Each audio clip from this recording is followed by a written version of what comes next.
ग्रह क्रिप्टन अपने कोर के अधिक खनन की वजह से अस्थिर हो चुका है।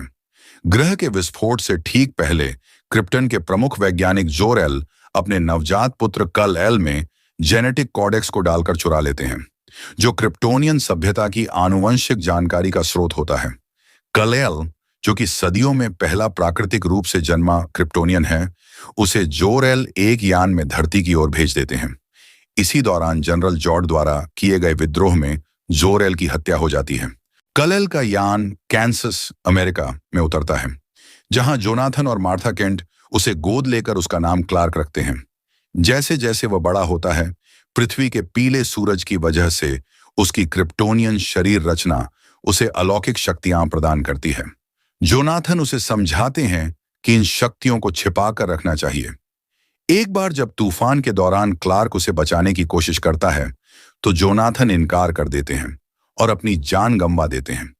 इस घटना से गिल्ट में डूबा क्लार्क अपनी पहचान और उद्देश्य को समझने के लिए दुनिया भर में अलग अलग नामों से छिपता हुआ घूमता है। डेली प्लैनेट की पत्रकार लॉइस लेन को आर्कटिक में मिले एक क्रिप्टोनियन स्काउट शिप की जांच की जिम्मेदारी मिलती है। क्लार्क एक मजदूर के भेष में जहाज में जाता है और वहां मौजूद जोरेल के एआई, कृत्रिम बुद्धिमत्ता से अपनी सच्चाई जानता है कि उसे पृथ्वी पर मानवता का मार्गदर्शन करने भेजा गया है। लॉइस जब उसका पीछा करते हुए जहाज में घुसती है, तो वह सुरक्षा प्रणाली में फंस जाती है, जिससे क्लार्क उसे बचाता है। जहाज से उसे एक विशेष यूनिफॉर्म मिलती है, जिसे पहनकर वह अपनी शक्तियों को आजमाना शुरू करता है। लॉइस जब इस कहानी को प्रकाशित करना चाहती है, तो संपादक पेरी व्हाइट मना कर देते हैं। इसके बाद लॉइस क्लार्क को स्मॉलविल में ढूंढ निकालती है, लेकिन जब वह जोनाथन के बलिदान की कहानी सुनती है, तो उसकी पहचान छिपाने का फैसला करती है। हालांकि पेरी को संदेह बना रहता है।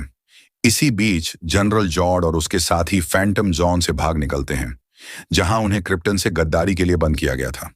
वे पृथ्वी को नई क्रिप्टन में बदलना चाहते हैं, और इसके लिए उनके पास टेरेफॉर्मिंग डिवाइसेस हैं, जो उन्होंने अन्य क्रिप्टोनियन चौकियों से जुटाए हैं।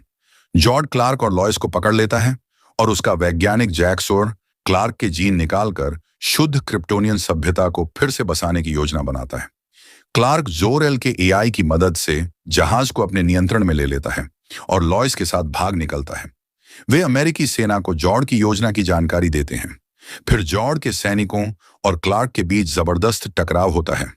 जॉर्ड पृथ्वी पर अपना सबसे खतरनाक टेरेफॉर्मिंग डिवाइस वर्ल्ड इंजन तैनात करता है, जो मेट्रोपोलिस को भारी नुकसान पहुंचाता है और मानव जाति के विनाश का खतरा खड़ा करता है।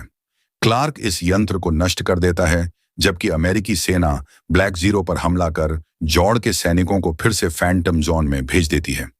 अब जब जहाज और क्रिप्टन का पुनर्निर्माण असंभव हो गया है, जॉर्ड बदले की भावना में पृथ्वी और मानवता को नष्ट करने की कसम खाता है। क्लार्क और जॉर्ड के बीच मेट्रोपोलिस में लंबा और विनाशकारी युद्ध होता है, जो तब समाप्त होता है जब क्लार्क को मजबूर होकर जॉर्ड को मारना पड़ता है, क्योंकि वह एक परिवार को मारने वाला होता है। कुछ समय बाद क्लार्क सुपरमैन नाम अपना लेता है और अमेरिकी सरकार को विश्वास दिलाता है कि वह मानवता के विरुद्ध नहीं जाएगा और स्वतंत्र रूप से काम करेगा।